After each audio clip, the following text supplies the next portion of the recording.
Good morning, everybody. Welcome to a new edition of Morning Coffee Review. It is March 5th, meaning this is starting, we just had our 3-year anniversary.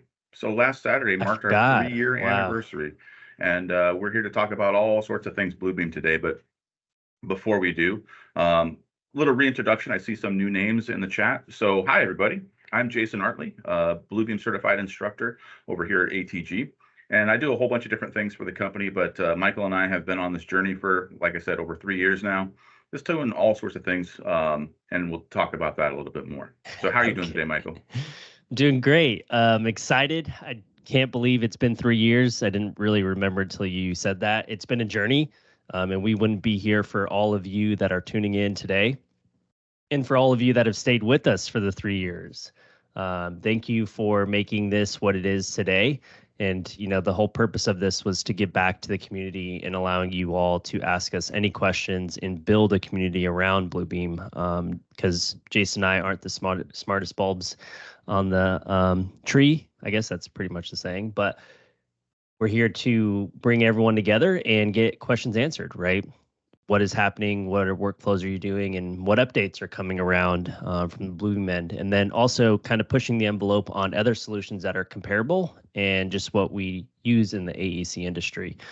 So this is, again, all about you. We have a topic that we typically cover, but if you do have any other questions, feel free to ask, and we can venture into those specific topics, because this is, again, about you all that are joining.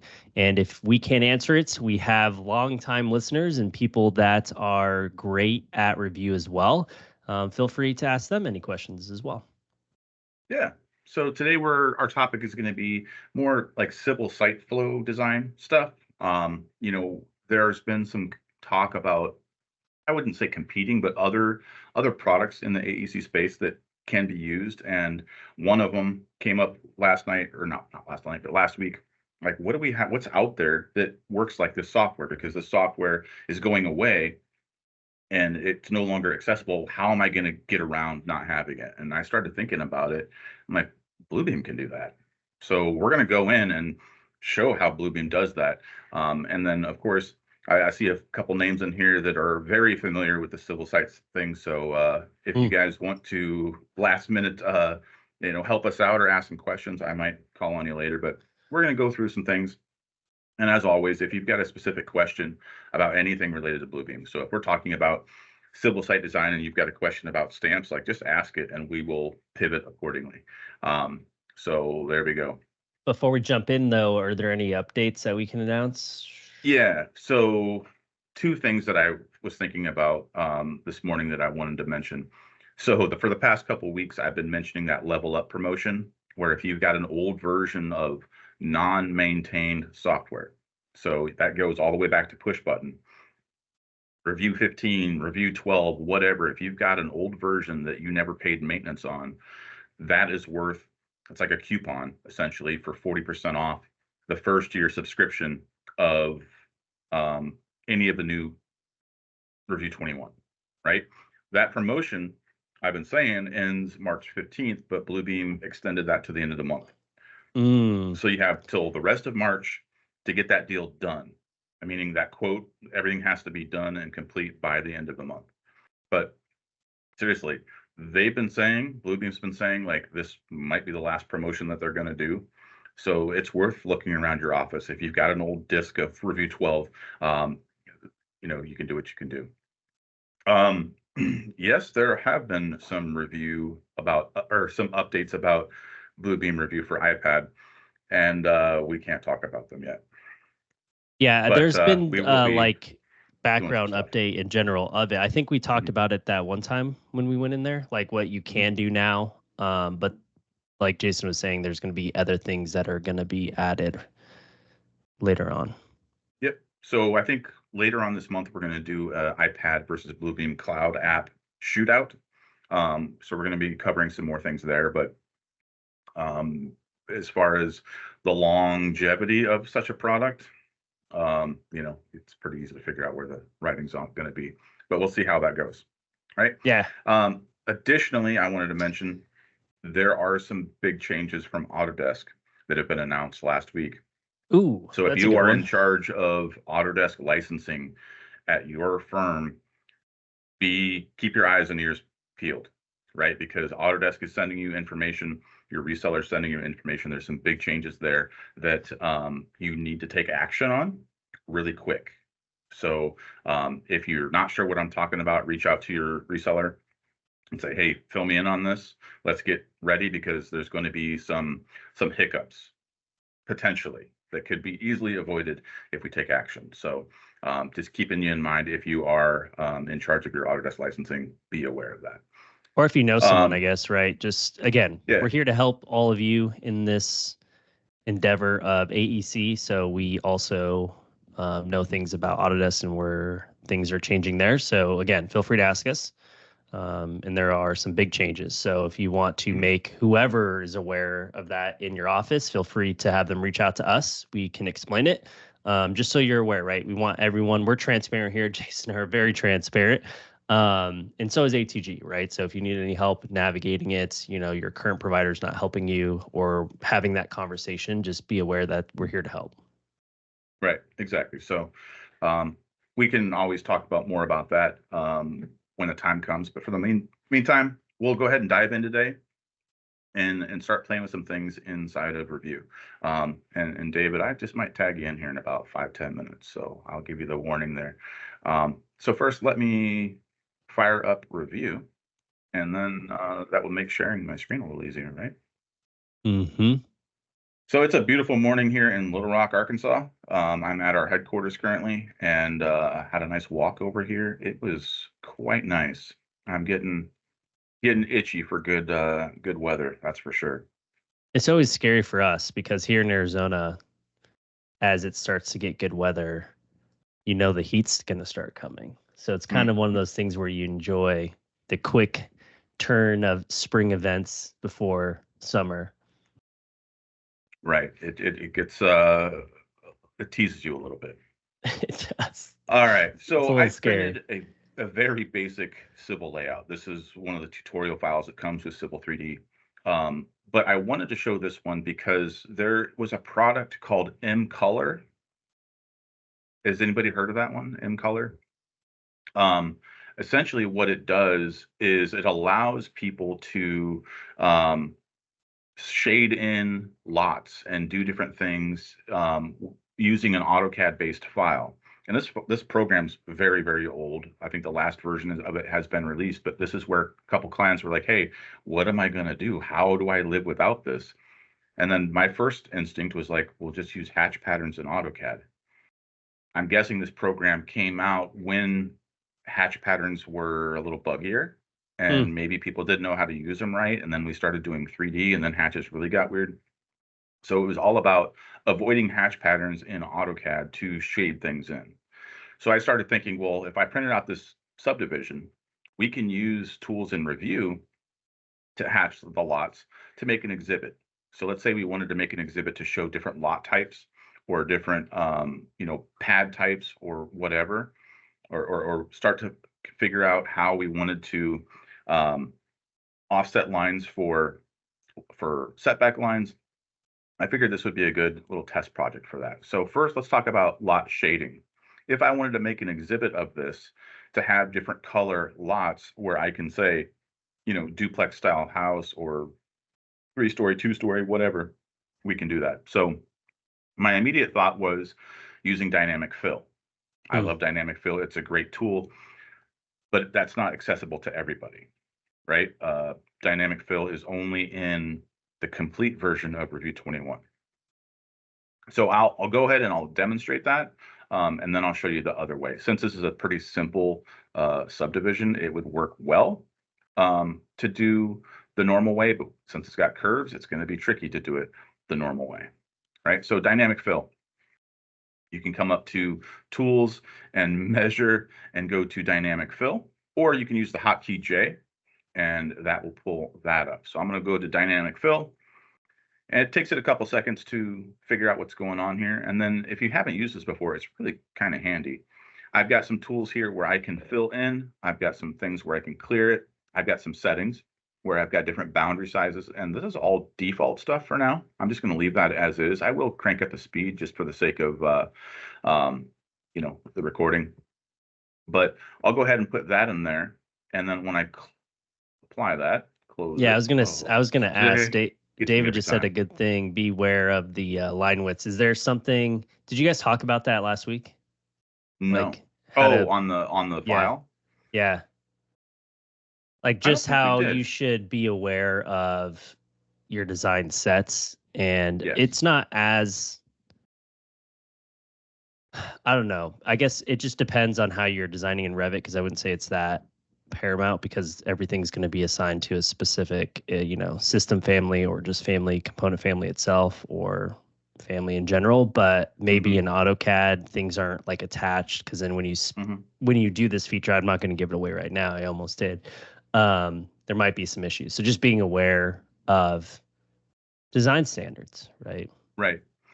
Now, Vin said to have drawings that work with dynamic fill. This isn't for everybody. This is, you know, I turned the surface off, I turned the contours off, I manipulated the drawing file so I know that it would work with dynamic fill.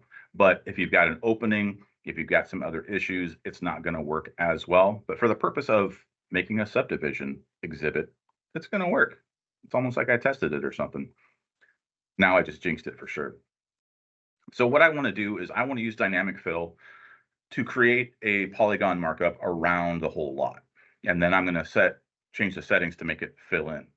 So over here, I've got options for spaces, which I could do, right? I could create a space for lot 1 and lot 2 and lot 302, and that would be sort of a neat exercise here as well. But I'm just going to go in and hit the polygon markup. So I'm going to go hit polygon markup. Hello, polygon markup. That's weird. Oh, because I got to go here. Duh. And then I'm going to hit dynamic fill. And this is magically going to find the edges. And I'm going to hit apply. And there we go. It's done. I'll go to my properties over there. I'll select that new polygon markup. And we're going to call this one Rancher House plot. And we'll go ahead and make that one. Well, let's make it a little prettier. Orange. And we'll fill it in with another orange. And we'll add some, lower the opacity. And if I wanted to do anything else with it, that'll work for that. And I will Add dismiss some that. hatches. Yeah, I'm gonna save that for later. Okay. So I made that style. So I'll go to my tool chest over here, and I'm going to drag this down into my civil landscaping toolbox. So now I have a rancher house lot, right? And that way, if I want to reuse that, I can do that by using the manual tools. So here's one that's square, and I can click around there and make that. There we go. So now I don't have to spend the time going in and resetting my properties of that polygon markup. It's already saved in here. So it makes it pretty quick and easy. And now if I go back to my dynamic fill, let me turn off my tool chest here. Now I'm going to see in my tools that I have that Rancher House lot here as well in my dropdown. So now when I hit Rancher House lot and go do my dynamic fill, it's going to automatically have those same properties. And I'll hit apply, and there we go. So same thing, if I wanted to go create a different style, which I'll do now, then I can do that. And I'll just go back to my default properties, hit my dynamic fill, go ahead and find this one. I'm going to break it at some point. I know I've just jinxed it.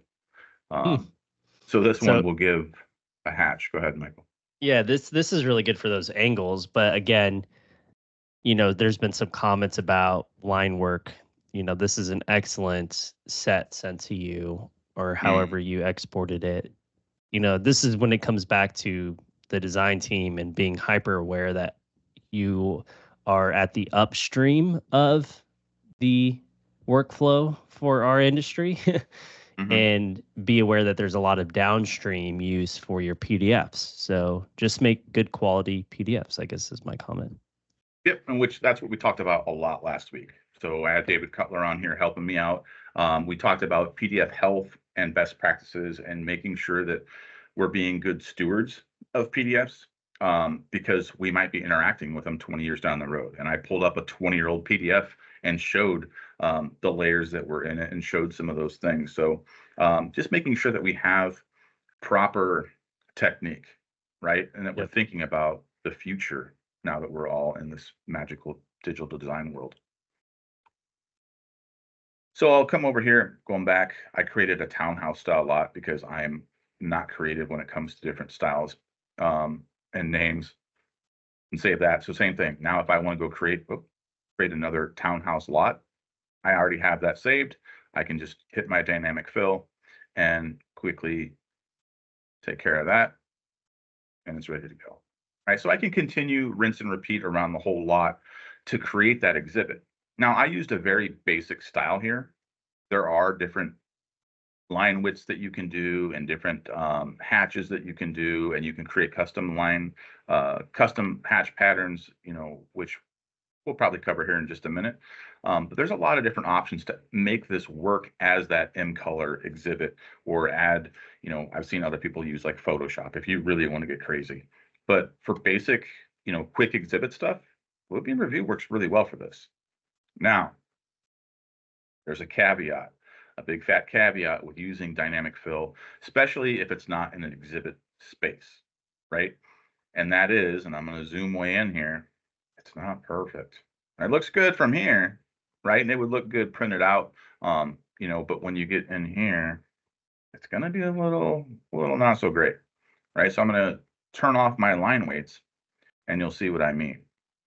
Ooh, look at that. So But look at that line there too, where it's on that arc. Yeah. yeah, that came from AutoCAD. So I'd have to open up AutoCAD and see if that center line jag is there. Happened here too, so that looks like an offset to me. Did Autodesk really make that bad of a demo data set? I Now I'm don't curious. know. We'll see I if we got mean, time come to on. pull that How up. good is the demo set for Revit? I mean, let's just think about that. Yeah. So keep in mind, when you use that dynamic fill tool, it does treat the line weights a little differently. And I'm using that toggle down here at the bottom for disable line weights. This actually comes up a lot with our support team. Like, hey, I printed from AutoCAD, or I printed from whatever. Man, this data set really is gross. It doesn't look the same as it does in CAD. It's probably because this little toggle is on down here. So you can see the difference there. But what dynamic fill is doing is it's trying to fill it in. And if we click on the actual shape here, I jumped over there, you can see it created vertices along there. And if I was really picky, I could come in here and I can add another control point, and be a little bit more selective if it mattered. But for an exhibit, it works pretty well, right? Yeah, I would wonder what it would be a good case study to see what you actually poured and see what your net losses or net gain if you ordered too much or too less. I mean, it's still getting you somewhat of an accuracy. So it would just be a good case study to say, okay, what I measured here. Another one would be like your concrete pad then for that area. How much did I actually order and pour for it? So Exactly. So, Doug, you got a little teaser there for what I'm going to do next. So when I created these, I just used the polygon option, right? It's going to give me that polygon. It's going to allow me to hatch it. It's going to allow me to fill it in. But what it's not going to do, if I go to the markups list, is I'm not going to have a label. I'm not going to have an area. There's no measurement associated with this, right? But for the same tool, the same basic operation, I could choose an area measurement instead. Now, I've got some pre-populated that I've done before, and I'm just going to go ahead and use those, and we're going to compare the differences, right? So I'm going to select area. I'm going to turn off polygon. You do have the option to toggle all of these on and create multiple at the same time.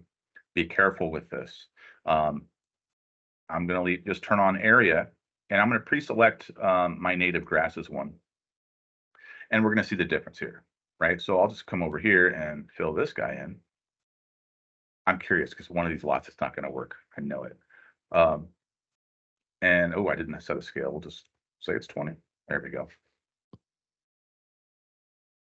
Interesting.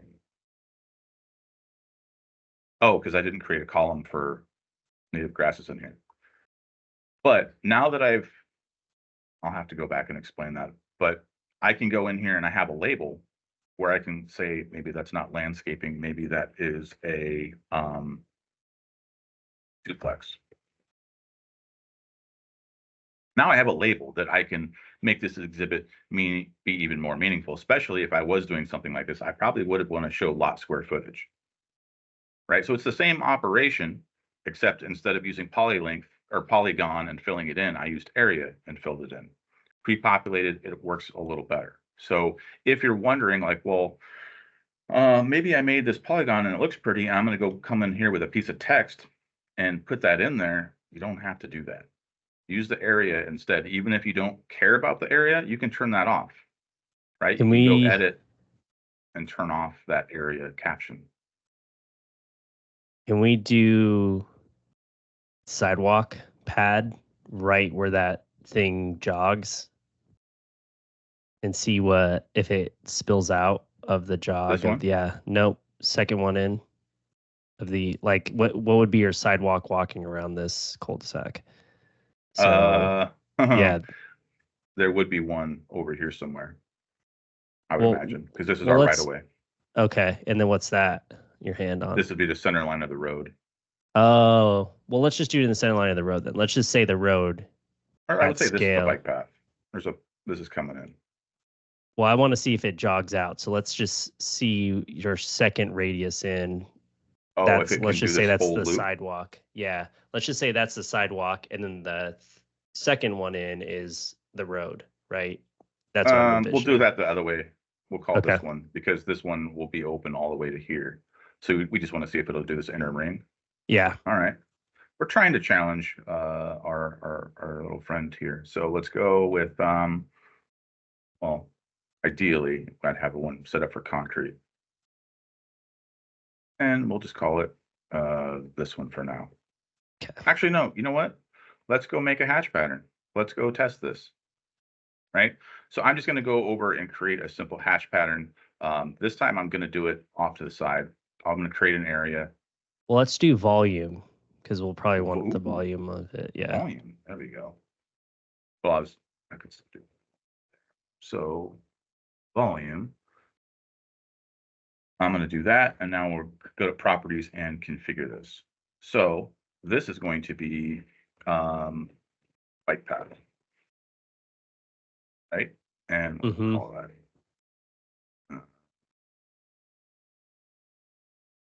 color. Let's make that gray. Fill color. Let's make that light gray with a lighter opacity. And we're going to give that a hatch pattern, but we don't like any of these. We're going to go ahead and manage to create our own. So I'm going to add one for concrete types. You can also paving. Yeah, paving is better. You could also, just so everyone's aware, if you have the AutoCAD, what's the file extension for them? I totally forgot for hatch patterns. SHX? Yeah. You can import or them. PAT, there we go. Yeah. I can PAT. import the AutoCAD ones. So this is where if I was doing like a concrete bike path, well, AutoCAD has a great concrete hatch that I could just bring in. But that's too easy. Let's go create our own. Right. So I'm going to go create one. Let's do it for concrete. We'll say it's, No cubic millimeters. Yeah. Doug said earlier that you should add a waste. He said the accuracy is minor and you should add a waste percentage. Yeah. There's some other comments, but then they are talking about, metric versus imperial units. No cubic millimeters.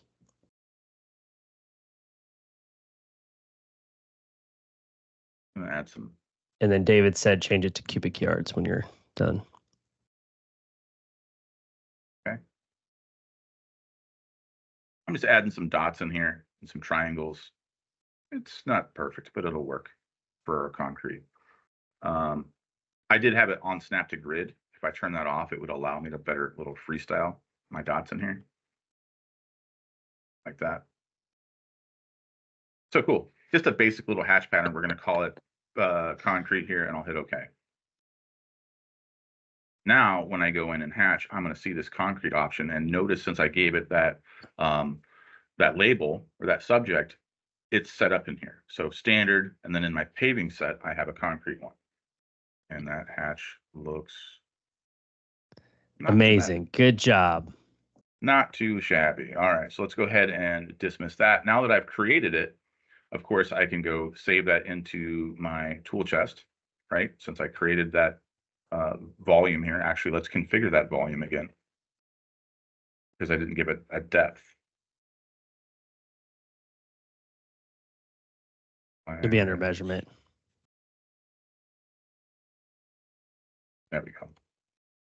So we're talking cubic yard. Yes, that's what David recommended color. So we'll call that 4-inch. Vince said cubic meters. Oh, wait. But Eric, volume cubic yards. There we go. Depth is actually 4 inches. There we go. Yes. And then so cubic yards was, so I guess, so we have comparability because we don't have just people from the States here. We have people outside of the States. So good recommendations for those folks that are listening in outside the States from Vince and Doug. So you would use cubic meters. Yeah. So instead of cubic yards, let's do cubic meters. There we go.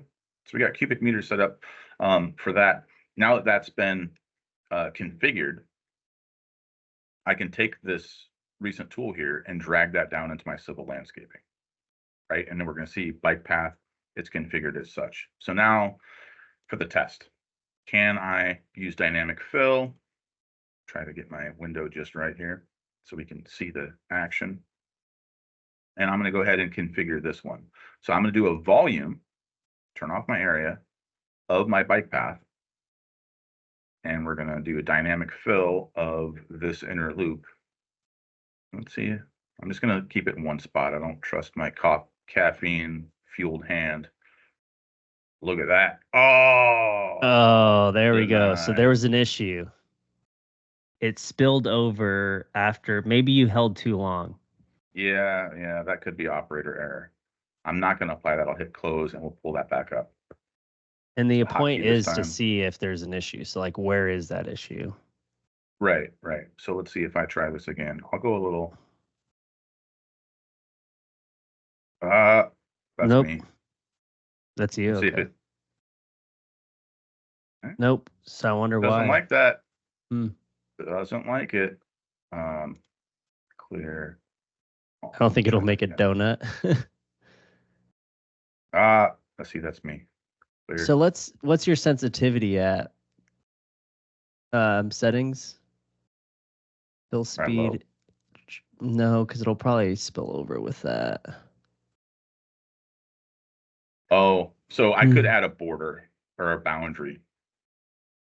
Yeah, but who wants to click all that radius? Yeah, not me. I'm wondering because it spilt over right when it passed. And I think who said the donut was the issue? Yeah, David, because I think right when it gets, watch it. So right here, yep, it's that curve. Yeah. So what the recommendation is in the chat is I could split it into 2 parts, which would potentially work as well, to keep it from doing that. So I can do, let me go clear this. So let's say here, I wanted to create a boundary. Now, this is where your boundary size matters. So I'll go to my settings, my boundary size, I'll bring that way down and see the difference in my circle there versus that, because that's going to affect the overall thing I've got going on here. So if I create that boundary, and now there was a comment about boundary line being smaller than it is too. So that's the smallest you get. Yeah. So let's see what happens now. So just adding that one boundary. I think I know what's going to happen, but in the sake of maybe add a secondary because you'll do 2 zones. So from there and then bottom left, maybe Yeah. We'll get there. We'll try this Okay. one first because it might work. It's going to hit that boundary and then it's going to go all the way around. Oh, it didn't even make it that far. Interesting. Okay. Try that again. So we will add another boundary. I'll do it. I was hoping there would be one that's more perpendicular because it's going to bug me, but I'll do it for science. Oh, that other boundary went away. Oops. So I hit clear all, didn't I? Dope. There. Both boundaries ready to go. Try again. Do-do-do-do. There's one. Fly. Ooh, look at that. And then we'll have to do it again over here. And what we want to do here is we're going to be able to show that gap that's created. Oh, your boundaries aren't there. Oh, that's wild. That's fine. You're almost there. Look at, so I think this is where it changed, is at this point of the Oh, radius. I'm just going to hit apply. Look at that. Yeah. And Oh, then you'll probably so it drag it back. overlapped. Yeah. It overlapped. Yeah. But you can So see yeah, the you can do that overlap. too. Yeah. Yeah. Alternatively, what you could do is go in and, if I erase this one, you could go and just fill in this gap Boundary. here, Yeah. right? So if instead of using the boundaries, I could go and, wait, where's it at? There's a setting in here. Where's the setting to hide? In my mind? I thought there was a setting in here that allows you to show that Hmm. or not. I don't know. I think it just goes away. But I would stop. Oh, see, there's something there, but Yeah. But here, I mean, I can get close and then I yeah. can go drag it and manipulate it. I'm always going to have a little line there, and obviously I showed you can spend more time cleaning that up, but I could clean up that overlap accordingly or get rid of these control points. I still think it's close. Yeah. I mean, It's better than if I, clicking. yeah, especially if I turned off the outline to that, it would look a little better too. You wouldn't see that line, but you will see a gap. Maybe not. That hash pattern looks okay. So there are some tricks there. Now, one of the questions was, what would happen if I had all the inner lots already done? Would that prevent it from filling? I doubt it, because we saw that it wanted to jump either way, and it will overwrite each other because we saw it overwrite each other there, right? But overall, there's some tricks, right? Main thing I wanted to show with this exercise was the difference between using a polygon versus using an area versus using a volume, because now we've got additional data. This mouse is freaking out when I get close to the edge. I've I was got wondering what volumes in here. that face was. Yeah. I'm not used to this monitor in this office. So there we go. I've got volumes set up. I've got areas set up, but in the areas where I had just a polygon, there's no additional metadata, which could be handy, right? Especially if I wanted to change this exhibit from house style to lot style to everything else.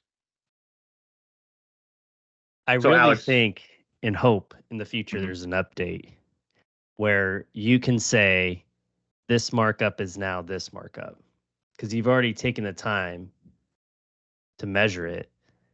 I just want this to swap out with this. Does that make sense? yeah, From yeah, my tool sets. Yeah. that would be cool. Yes, and Doug, you could do two types of markups at once. I could do volume and area and have them overlap if I wanted to, and then be able to toggle those. But one thing I wanted to show, and that boundary kind of messed it up, but I'll go here since I'm going to have an intersection. I'm going to add a boundary. I'll go ahead and add another dynamic fill of this whole road.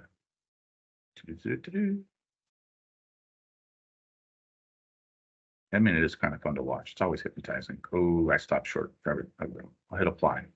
The reason I wanted to show that is that if I go back down here, you can see that it's not hitting that same spot as I clicked on. There's a Mm, gap here. So I just drew a line here. That gap was removed from the boundary, or the boundary was removed from the area, I should say. Right. So that's why that boundary size matters in your dynamic fill settings, because it will pull that out. So if I needed this for estimation, or if I needed this for something a little bit more accurate, be very, very careful with that. Or if you are going to use boundaries to prevent some of the issues that we saw today, make sure that you go in and manipulate your control points so that they are accurate, right? well, I And kind of wonder like how much waste is that? of Or I time. guess that no, like I guess it's not waste in this term. Oh, It's not ordering enough. Like, is right. there a would I mean, how much is that? Oh, it's substantial. Is it? I would say so. Especially if we turn off um, line weights. Like, how much is this area here that we missed? Um, let's see. Will it let me do a dynamic fill between them? No, it's just pushing it. Yeah, if I do cubic millimeters, um, but I'll go ahead and just do a quick area measurement. Yeah, because I would want to know like typically how much then would you have to reorder for a boundary area yourself whenever you do a measurement in here? That's 5 square feet. That's nothing. I mean, that's not nothing, you know? Um, Yeah. So if you so be have careful with boundary those gaps. lines, are you going to do an additional 10 square feet typically end to end? Yeah. And normally when we're showing dynamic fill, we're showing inside of a house or a floor plan where we're talking about a square foot of tile or carpet or flooring. But here in paving, and I just used the area measurement. I didn't use a volume measurement. That's not insubstantial. So Doug was getting on to the variance here. What it in that, I used a volume measurement and then I mixing it up with an area measurement here. What's the percentage of mistake here? Alex is doing math. Thank you. I'll trust your math because I'm not doing it. It's like 0.06 cubic yards, but still, it's not nothing. It's more than a shovelful, right? So, depending on the level of accuracy that we need to be, if this would be cumulative across the project, we might run out of material, Well, that right? would So be just come careful down to with that. cost then. Like, is that, Yeah. do you just add a full cubic yard? Like, are you paying by the cubic yard? I guess it just comes down to being aware of Yeah. what you're ordering. That there is some inconsistency, and we're just highlighting that so that if you're making a measurement in the future, you're aware of it, that you would just Mhm. add, like Doug saying 10% waste or round up to the next truckload. Right. And I used the smallest border. If you use the bigger one, obviously there's bigger issues. And we can talk about the semantics of if 5 square feet matters or not. And you've got different rounding errors and fluff factors and compaction factors and all that other stuff. But overall, just wanted to highlight the difference there because I could see some people flipping out about that. Right. Okay, so we showed how to highlight lots. We showed how to do volume and area measurements.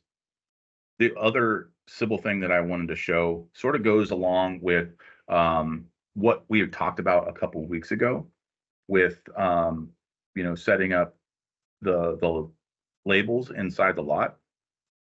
So I'm not going to dive into that more, but I want to go back to a different project. This is another demo data set um, for from Bluebeam.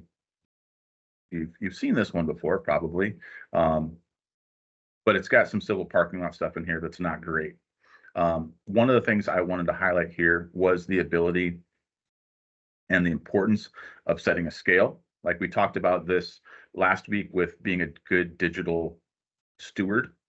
Now, this one does not have layers in it, and a scale is not set, right? So we know that if we are creating the PDF, we should be setting the scale and then sending it out, and not trusting the receiver to set up the scale. Now they might see, hey, 1 inch 20 feet.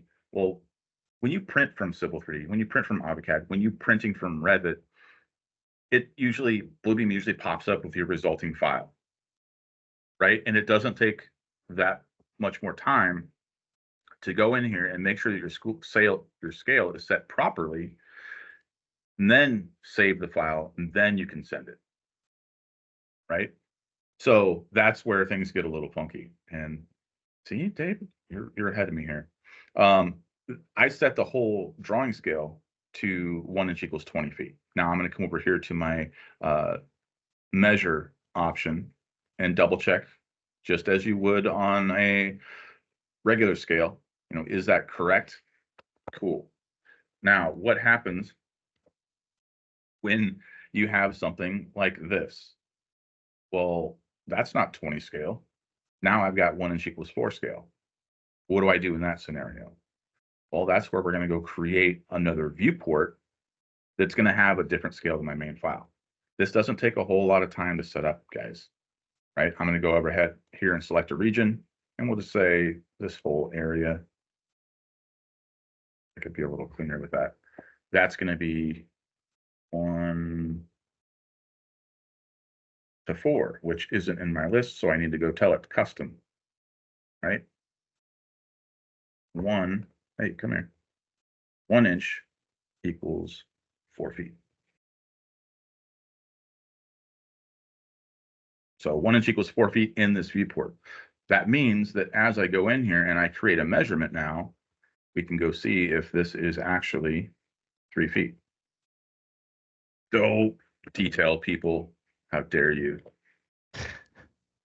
So does that mean you need a round because they rounded in the software? It means some drafter needs their hand slapped is what it means.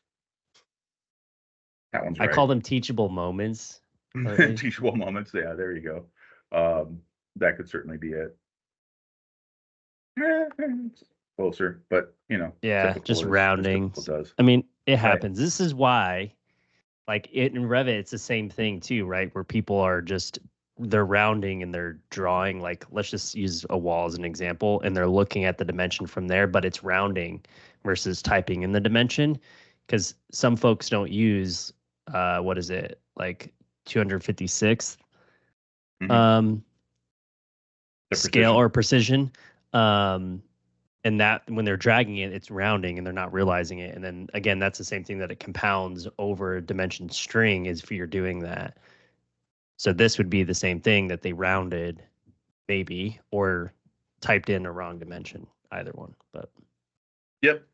So a couple things about viewports. Looking at the chat, Revu will ask you, like, hey, there are untitled viewports in this file. Do you want to remove them? Yes or no? Well, usually we hit yes, because like if it's untitled, it's probably garbage. It came over from whatever CAD software was used to create that PDF.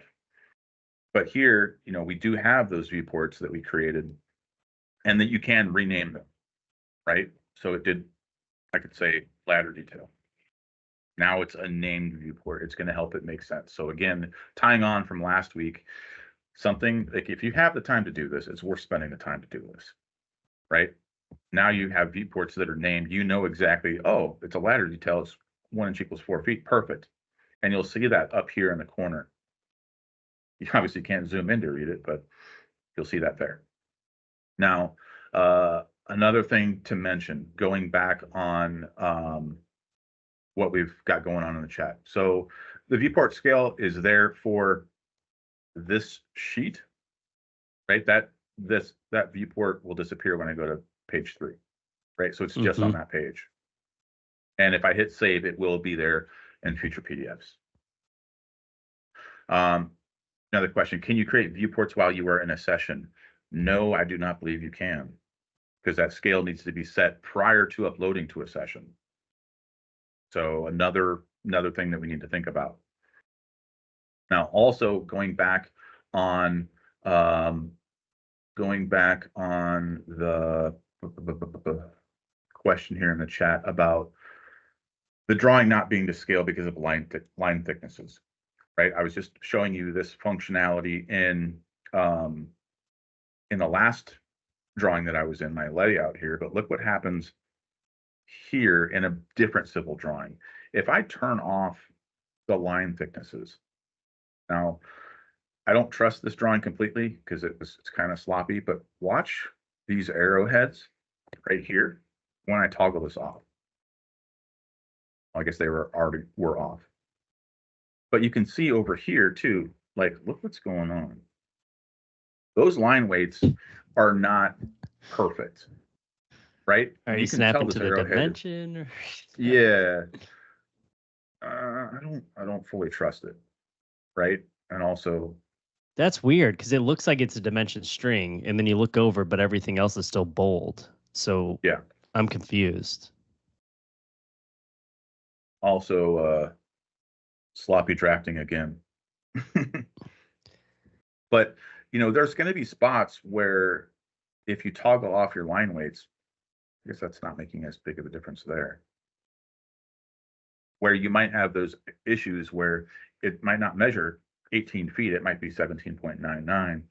Well, that has to do with your line thicknesses and where you click and all types of things. So let's go ahead and let me show you what I'm talking about here. If I go to my length measurement and I click, notice all these options, right? It's kind of hard to see, but if you follow my mouse around, look at how many different areas there are for me to click.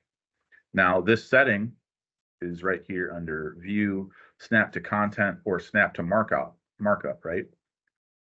Well, the actual measurement, the proper measurement of this would be the intersection. No, you're allowed to But guess, right?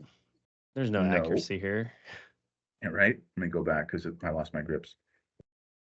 1, 2, like there's 20 different spots to click in here, but the one I really want, it's not even letting me get close enough to it.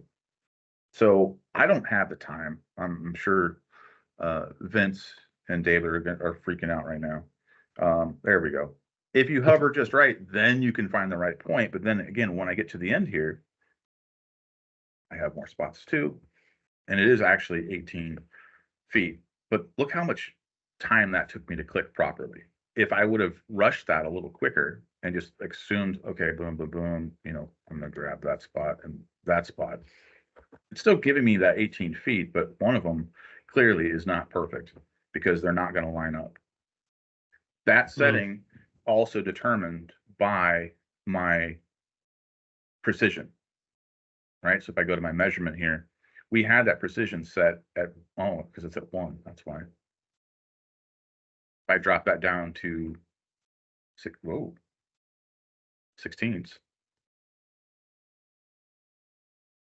we got a big difference. So also another thing to be careful of, making sure that your precision is set properly. Because like there was a comment about, hey, once a reviewer measures something and sees 18, like that's off by an inch, it's going to taint their mind set for the rest of the whole review process, right?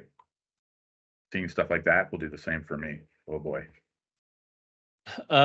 You set your precision default. It's whatever was last used, I believe,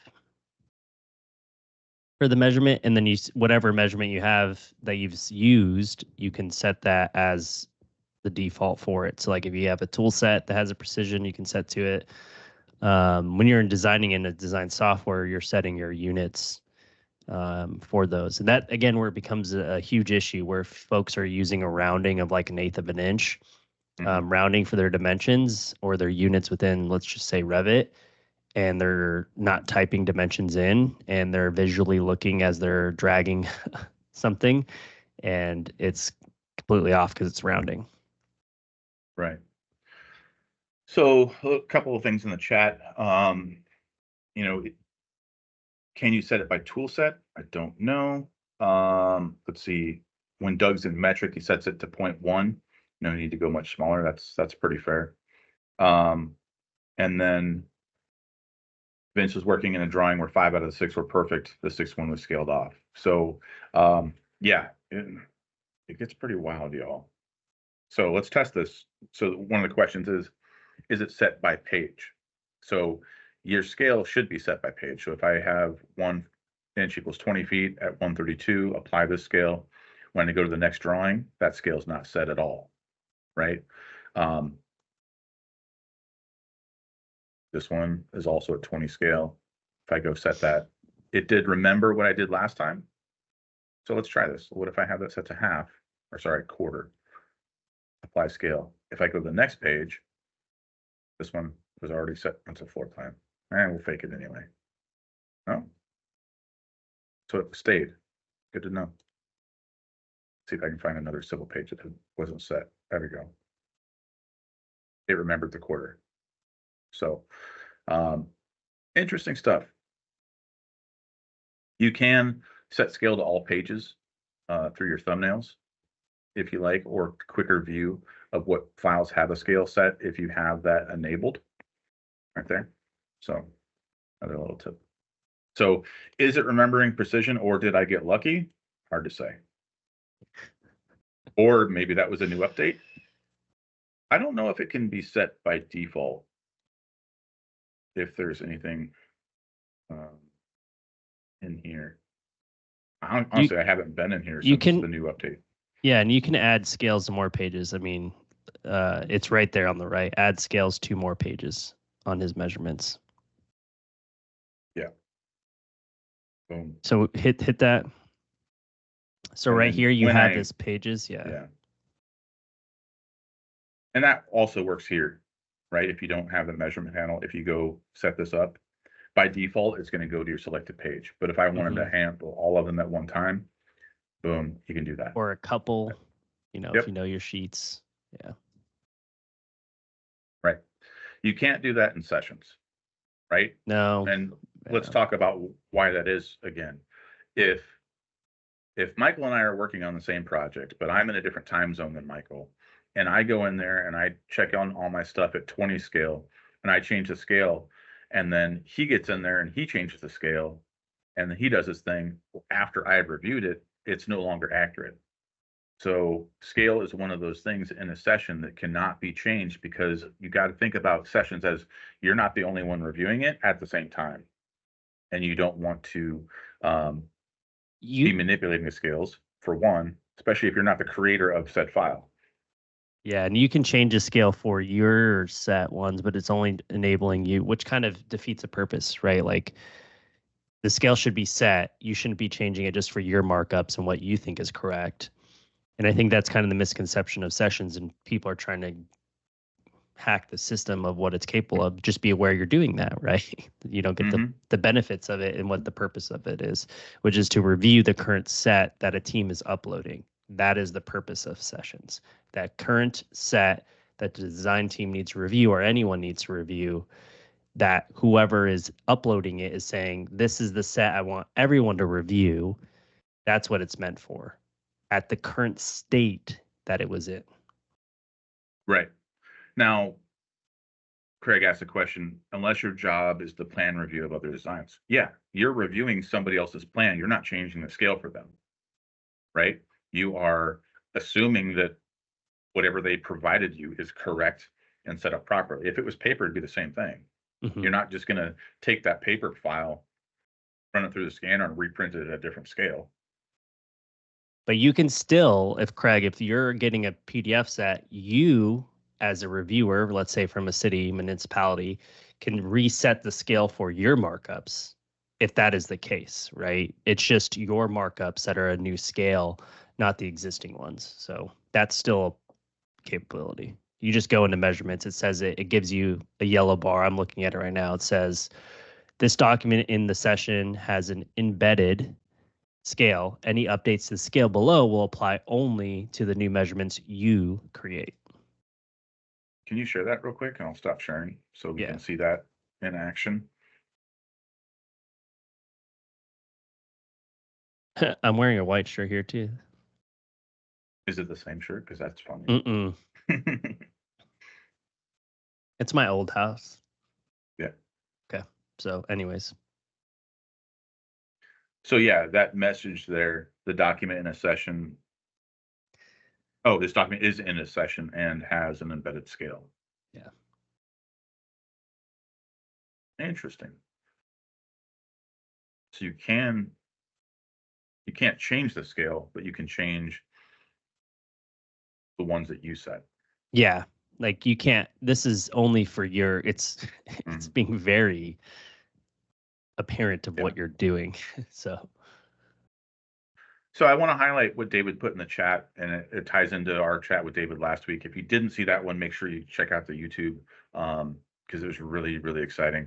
Um, a drawing package like this one, it's got 48 pages, the one that I was showing, um, is a prime example of why scales should be set before distribution. At a minute of page downstream, user could end up saving an hour of time. And Vince is working on a drawing set that's got 700 pages. So think about how much time that would save, and think about what would happen if you had one of those scales wrong, or if you had one of those scales off a little bit. It's going to end up causing a nightmare down the road. So it's worth the time.